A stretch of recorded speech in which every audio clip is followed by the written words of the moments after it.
The Miller case involves an example of hearsay, and of course it would. It's part of this segment. In this case, Miller had been arrested for murder, and the police took a statement from him and they transcribed the statement. So there was a court reporter there. It may or may not have been under oath, but there are a lot of indicia that this thing is going to be reliable. And so when the officer gets on the stand who took the statement, Miller's lawyer seeks to actually introduce the transcript of the statement that Miller made to the police. Everything about that would suggest that this is a pretty accurately taken statement, that what Miller said was accurately recorded. And yet we don't let it in. Now, you will learn later that if we try to admit the defendant's statement against himself, we can do that because the defendant always has the opportunity to testify. One of the parties always has the opportunity to testify and set the record straight. But here's what makes this case interesting from our perspective of whether it's hearsay or not.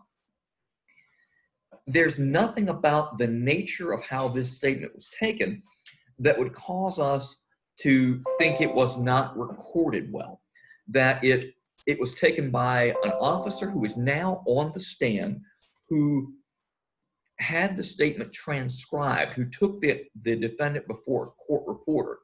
There's a whole lot of indicia of reliability there. But what the court says is when the defendant himself is trying to introduce this statement, he would essentially be avoiding cross-examination, that he would then tell his side of his story through this statement and then not be subject to cross-examination. We'll learn later that if the prosecution had wanted to offer his statement, they could have. And then if the defendant wanted to clear up the record, he could. Because we would assume the prosecution would only offer it if it were inculpatory, if it hurt the defendant.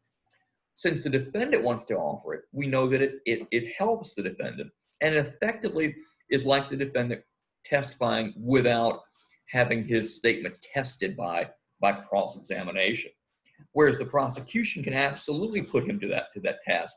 Here's the statement the defendant made. If he wants to answer for it, let him. And the opposite would be true in this circumstance. The key thing to think about in this case, though, is that anytime a person makes a statement outside of the actual trial, it doesn't matter how many indicia of reliability are there, whether a court reporter is there, whether it's under oath. If it is outside of the proceeding we're talking about at this moment, it will fit the definition of hearsay if we're offering it for the truth of the matter asserted. And here the defendant's story of what he did on the night in question was absolutely going to be offered for the truth of the matter asserted.